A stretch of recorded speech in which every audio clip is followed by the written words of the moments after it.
Hello friends, आज हम लोग देखने वाले हैं मीडियाटेक का कोई भी फ़ोन 4G हो या 5G हो, अगर वो आपके पास डेड कंडीशन में आता है तो उस फ़ोन को कैसे इजीली जो है आप रिपेयर कर सकते हो। अगर उसके UFS में प्रॉब्लम है या फिर eMMC में प्रॉब्लम है तो उसे कम से कम स्टेप में शॉर्टकट तरीके से इजीली विदाउट स्कीमेटिक कैसे रिपेयर कर सकते हैं, इसके ऊपर आज हम देखने वाले हैं पूरा कंप्लीट। बहुत ही छोटा सा शॉर्टकट ट्रिक है आपके लिए मीडियाटेक के फ़ोन के बूट सीक्वेंस को रिपेयर करने का।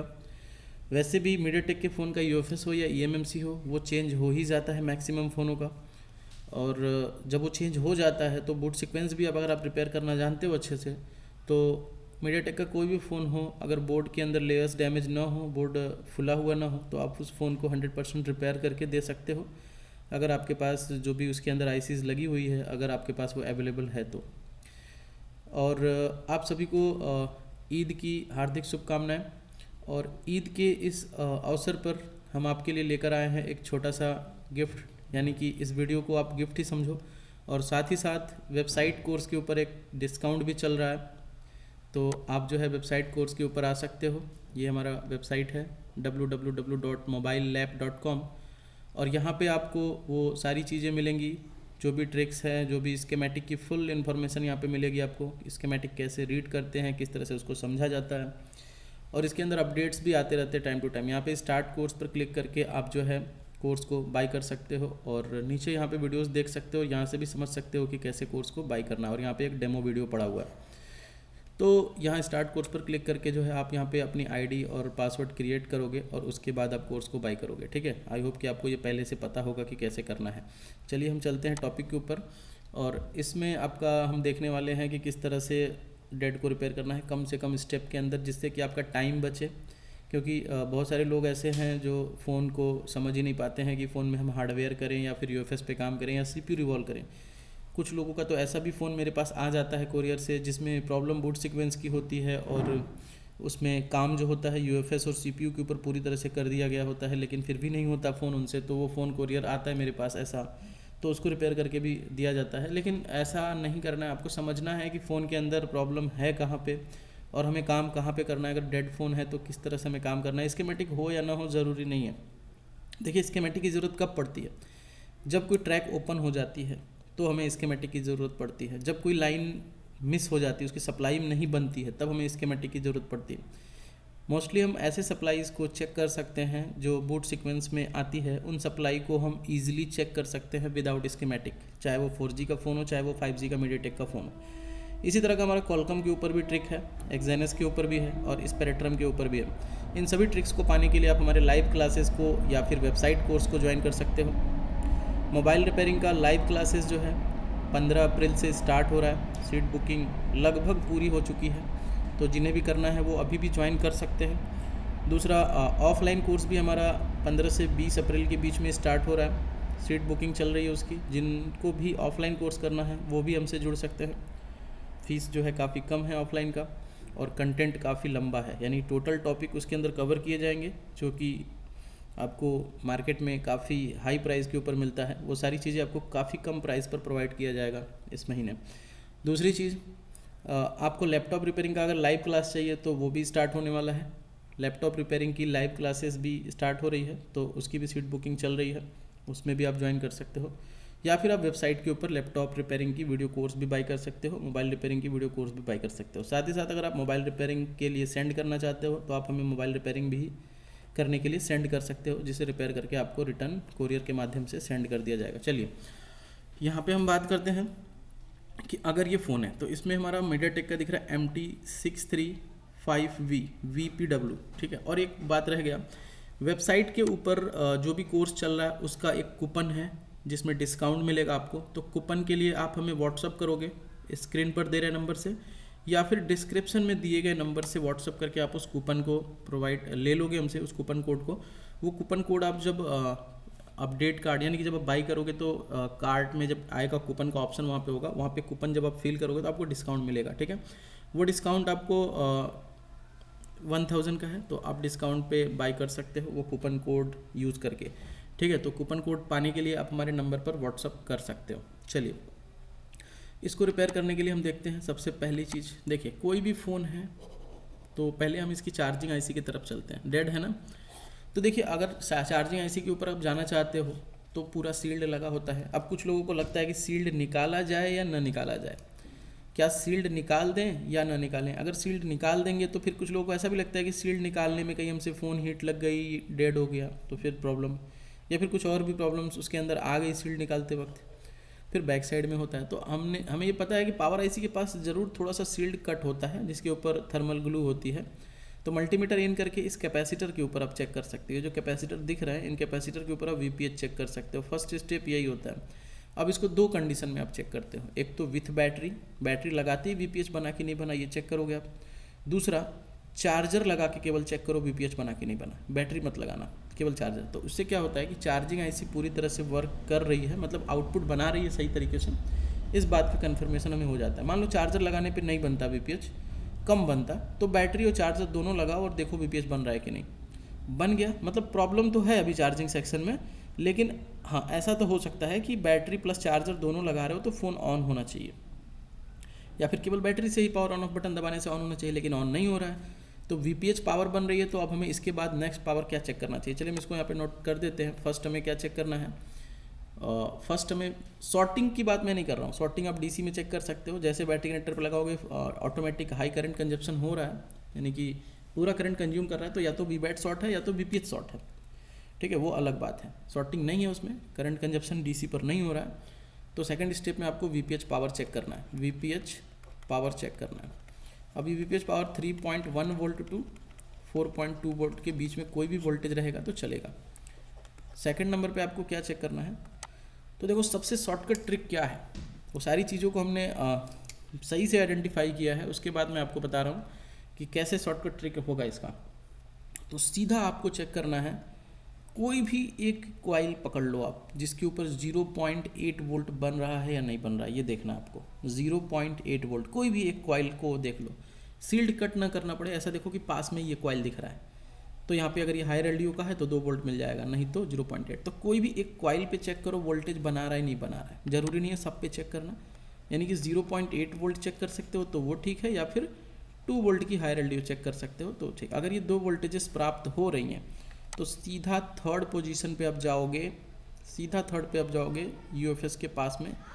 इन छोटे छोटे रजिस्टर्स दिख रहे हैं, कैपेसिटर दिख रहे हैं, इन सभी के ऊपर, यहाँ पे भी दिख रहा है, इन सभी के ऊपर 1.8 वोल्ट को ट्रेस करोगे आप, यानी कि चेक करोगे कि 1.8 वोल्टेज अवेलेबल है कि नहीं, 1.8 वोल्टेज अवेलेबल है कि नहीं। अगर ये 1.8 वोल्टेज भी अवेलेबल है यहाँ पे, ठीक है, स्टेबल मिलनी चाहिए, ये वोल्टेजेस दोनों क्या मिलनी चाहिए, स्टेबल, यानी मल्टीमीटर में इनका वेरिएशन नहीं होना चाहिए। 0.8 है तो 0.8 ही रहेगा, 1.8 है तो 1.8 ही रहेगा, स्टेबल, अप डाउन नहीं होना चाहिए। तो इसका मतलब होता है कि हमारे फ़ोन के अंदर में पावर सीक्वेंस सही है और सीपीयू पावर सीक्वेंस को होल्ड भी कर रहा है। तो हो सकता है कि आपका फ़ोन ऑटो पोर्ट पर जा रहा हो, डायरेक्ट पोर्ट बना रहा हो, या फिर इस वाले स्पेशल मॉडल के अंदर आपको दिख रहा है यहाँ पे एक आईसी।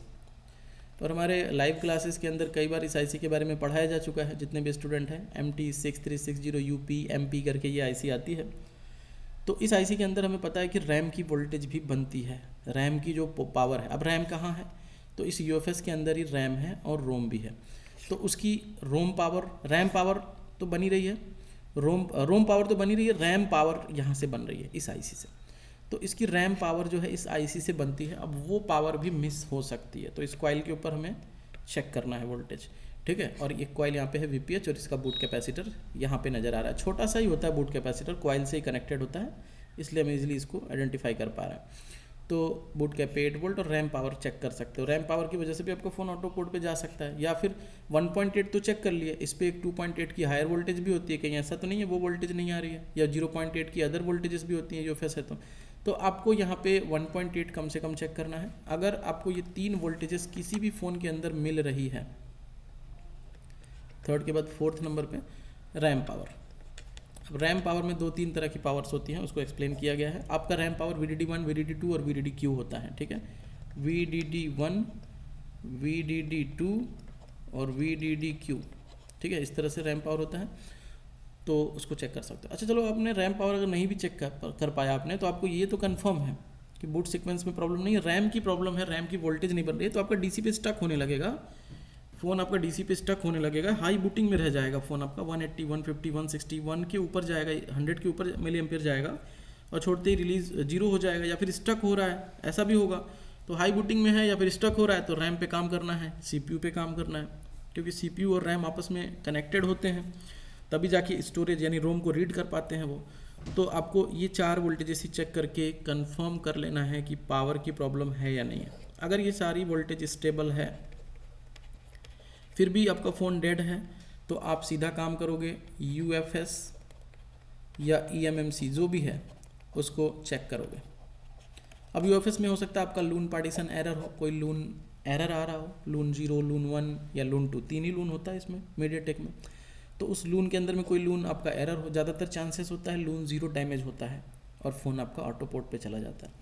तो लून 0 में प्रॉब्लम हो गया हो, अगर लून 0 सही होता है तो अक्सर ये भी देखा जाता है कि फ़ोन रिस्टार्ट कर रहा है, लून 0 सही है, या लून 0 में कुछ दिक्कत है, पूरी तरह से सही नहीं है, तो आपका ये UFS में लून का प्रॉब्लम हो सकता है, या EMMC में बैड हेल्थ हो सकता है।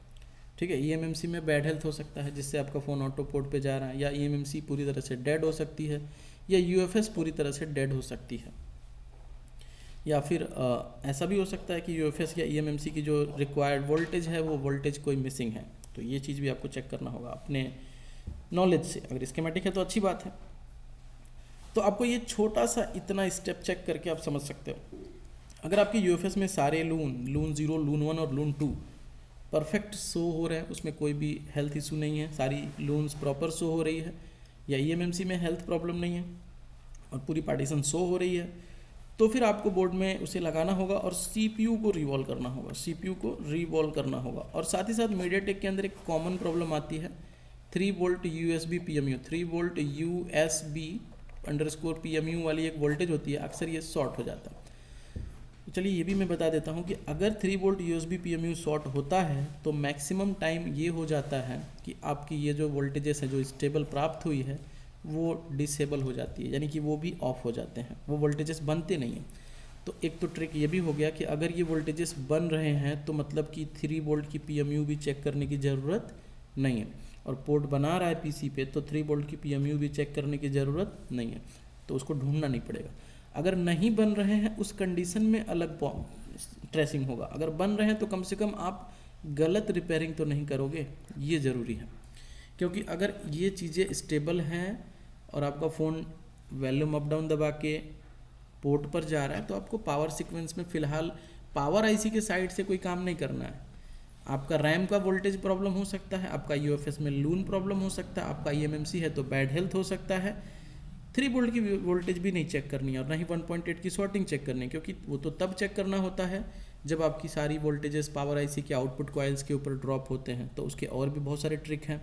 जब वोल्टेज नहीं बनती पावर IC के आउटपुट में तो हमें कौन कौन से पॉइंट जो है एग्जैक्ट वो पॉइंट अगर आप चेक करोगे तो आपकी आउटपुट की वोल्टेजेस 100% बनने लगती है। मतलब ऐसा कोई एक पॉइंट भी नहीं मिस होगा उसमें जिसमें आप उसको स्किप करोगे। तो हमारे कोर्स के अंदर वो सारी पॉइंट बताए गए हैं, आपको इससे भी काफ़ी हेल्प मिलेगा, क्योंकि आप गलत काम नहीं करोगे, जिससे क्या होगा कि आपका फ़ोन जो है आपसे नहीं बना तो किसी अदर प्लेस पे बन जाएगा, कम से कम ऐसा तो होगा। ठीक है, तो इन सभी पॉइंट को चेक करके सिंपली बहुत ही छोटा सा पॉइंट है, देख लो 2 वोल्ट की और 0.8 और 1.8 चेक कर लिए, स्टेबल है मतलब सही है, पावर का कोई प्रॉब्लम नहीं है। हो सकता है रैम की वोल्टेज नहीं बन रही हो, या UFS या EMMC में प्रॉब्लम हो, पार्टीशन की प्रॉब्लम हो, या फिर हेल्थ का इशू हो, और 3.0 तो चेक नहीं करना है, पोर्ट बना रहा है तो ठीक है। बाद में यही हो सकता है कि CPU रिवॉल्व कर सकते हो, या UFS सही है तो उसको भी रिवॉल्व करके डालोगे तो फ़ोन चालू हो जाएगा।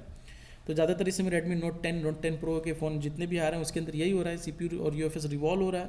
पहले तो CPU रिवॉल्व हो रहा है या फिर UFS रिवॉल्व हो रहा है तो वो ऑन हो जा रहा है। लेकिन ज़रूरी नहीं है कि सब में ऐसा ही हो सकता है उसके अंदर बूट सीक्वेंस में कोई प्रॉब्लम आ गई हो जिससे ये 0.8 की कोई भी वोल्टेजेस नहीं बन रही है, बक कोर की वोल्टेज जो है वो नहीं बन रही है, buck supply, core supply, modem supply, RAM supply, तो फिर आपका क्या होगा, फ़ोन जो है डेड होगा उस टाइम। और आप CPU कितना भी रिवॉल्व करोगे आपका फ़ोन ऑन नहीं होगा, CPU UFS सब सही है फिर भी रिवॉल्व ऑन नहीं हो रहा है क्योंकि बूट सीक्वेंस नहीं बन पा रहा। तो ये चीज़ आपको जानकारी होना बहुत ज़रूरी है कि हमारे पावर में काम करना। इससे क्या होगा कि आप उस सील्ड को निकालने से भी बचोगे, वो जो केन है उसको कट नहीं करोगे आप। कुछ लोग तो केन जो सील्ड है उसको निकालते वक्त ही बोर्ड को टेढ़ा कर देते हैं, प्रिंट डैमेज हो जाता है या कोई रजिस्टर मिस हो जाता है, फिर वो ढूंढते रह जाते हैं, स्कीमेटिक नहीं है तो फिर परेशान। तो आपको ट्रिक फॉलो करना है, पहले कोई भी फ़ोन आए आपको पहले सोचना है कि इसको रिपेयर करना कैसे, उसके बाद रिपेयर करना है। ऐसा नहीं सीधे काम शुरू कर दो, आया सीधे CPU रिवॉल्व करना है, ऐसा नहीं। आपको पहले कुछ चीज़ों पे ध्यान देना है कि हमें क्या क्या चीज़ें चेक करनी चाहिए इसके अंदर, ये फ़ोन किस पैटर्न पे बना हुआ है, उस पैटर्न के हिसाब से हमें कैसे काम करना चाहिए। तो वो सारे पैटर्न्स आपको समझने होते हैं एक फ़ोन को रिपेयर करने के लिए, चाहे वो मीडियाटेक हो, क्वालकॉम हो, एक्सेनोस हो, स्पेक्ट्रम हो, किसी भी तरह का फ़ोन हो। तो अगर आपको ये सारी नॉलेज रहती है पहले से तो आप फ़ोन को बहुत अच्छे लेवल पे रिपेयर कर पाओगे। UFS के अंदर भी प्रॉब्लम आनी शुरू हो गई है मार्केट में, इसके अंदर लून के एरर्स बहुत ज़्यादा आ रहे हैं, जिससे फ़ोन आपका ऑटो पोर्ट या रीस्टार्ट इशू में चला जा रहा है, तो आपको लोन्स रिपेयर करने पड़ रहे हैं। और EMMC के अंदर बैड हेल्थ की इशू तो ऑलरेडी आती है बहुत पहले से, और अभी आने वाले टाइम में EMMC का टाइम ख़त्म भी हो रहा है, कुछ मॉडल्स के अंदर बचे हुए हैं। ये भी 1-2 साल के अंदर हमें लग रहा है कि 1 साल के अंदर ही 2 साल के अंदर ही EMMC का काम भी मार्केट से हट जाएगा बिल्कुल भी, केवल UFS बचेगा मार्केट में, ठीक है। और UFS के और भी अपडेट्स UFS जो हैं वो भी आने लगेंगे मार्केट में, 5.1 5.0 UFS। तो चलिए वो तो अलग की बात है। UFS की जो भी वीडियोज़ हैं हमारे वेबसाइट के अंदर ऐड हो रहा है, उसकी वीडियोज़ क्रिएट हो रही है, ऐड हो जाएंगे बहुत जल्द। तो आपको वेबसाइट बाय करना है तो डिस्काउंट के ऊपर अभी बाय कर सकते हो आप, ठीक है। तो इस तरह से करना। अगर वोल्टेज नहीं बन रही है या वोल्टेज में फ्लैक्चुएशन है, ये भी तो होता है, ज़रूरी नहीं है कि हर बार आपके पास फ़ोन आया तो स्टेबल हो गया, वोल्टेज स्टेबल ही मिले और आप समझ जाओ कि प्रॉब्लम हमारे UFS या CPU में है या रैम की वोल्टेज मिसिंग है। तो ऐसे भी कंडीशन मिलेंगे, वोल्टेज स्टेबल नहीं होंगे, फ्लैक्चुएशन में होंगे सभी वोल्टेज, और एक कंडीशन ऐसा भी मिलेगा जिसमें कोई भी वोल्टेज नहीं बन रहा हो और फ़ोन डेड है। तो इन सभी कंडीशन को समझने के लिए, स्टेबल वाला तो समझ में आ गया, इन सभी कंडीशन को समझने के लिए आपको थोड़ा सा नॉलेज चाहिए, क्योंकि मैं यहाँ पे अभी सारी चीज़ें इस तरह से नहीं बता सकता, कुछ तो हाइड करना ही पड़ेगा। क्योंकि देखो अब मैं बता भी दूंगा तो शायद आप नहीं समझ पाओगे, ऐसा भी हो सकता है।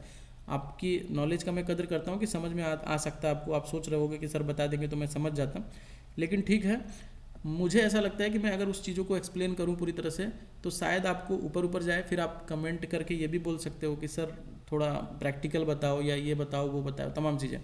लेकिन इजी है, आप इन सारी चीज़ों को ट्रेस कर सकते हो। फ्लैक्चुएशन है तब भी करना है, और स्टेबल है तब भी काम करना है, और डेड मतलब वोल्टेज बन ही नहीं रहा है तब भी करना है। वो सारी कंडीशन आप फॉलो कर सकते हो, रिपेयर कर सकते हो। उसको आप अगर आप चाहते हो तो आप हमारा वेबसाइट वीडियो कोर्स या फिर हमारा लाइव क्लासेस ज्वाइन कर सकते हो, जिसमें आपको कंप्लीट सारी चीज़ें बताई जाएंगी। लाइव क्लासेस में आप फेस टू फेस हमसे बात कर सकते हो, सारी चीज़ें पूछ सकते हो, जो भी आपका डाउट है वो डाउट क्लियर किया जाएगा। और ये 32 डेज़ के लिए लाइव क्लासेस होगा, जिसमें पूरा 4G का नेटवर्क सेक्शन, 4G का नेटवर्क सेक्शन और 5G का नेटवर्क सेक्शन, जो कि अभी मार्केट में रेयरली किसी के पास उसका डेटा अवेलेबल है 5G का, उसको भी हम पूरा एक्सप्लेन करेंगे। 5G किस तरह से काम कर रहा है, 5G में कौन कौन सी ICs पे आपको काम करने होंगे, lower band higher band DRX की 2 IC, इस तरह से बहुत सारी चीज़ें उसके अंदर इंप्लीमेंट की गई हैं, क्वालकॉम की 5G और मीडियाटेक के 5G के अंदर में। उसका बूट सीक्वेंस भी, डबल CPU जो आ रहा है, बेसबैंड CPU और मेन CPU, तो उन सब पे कैसे काम करना है, बेसबैंड CPU की इस प्रॉब्लम में क्या दिक्कत आएगी, मेन CPU की प्रॉब्लम में क्या दिक्कत आएगी, उनका बूट सीक्वेंस क्या है। 2 CPU हो गए तो 2 CPU में वोल्टेजेस भी बढ़ जाएंगी, पावर ICs भी बढ़ जाएंगी। तो आपको वो सारा चीज़ एक्सप्लेन किया जाएगा, डीप में किया जाएगा, जिससे आप एक फ़ोन को रिपेयर करने में ईजिली जो है सक्षम रहोगे, ठीक है। आई होप कि आपको ये समझ में आया होगा। मिलते हैं किसी दूसरे वीडियो में नए टॉपिक के साथ। Thank you.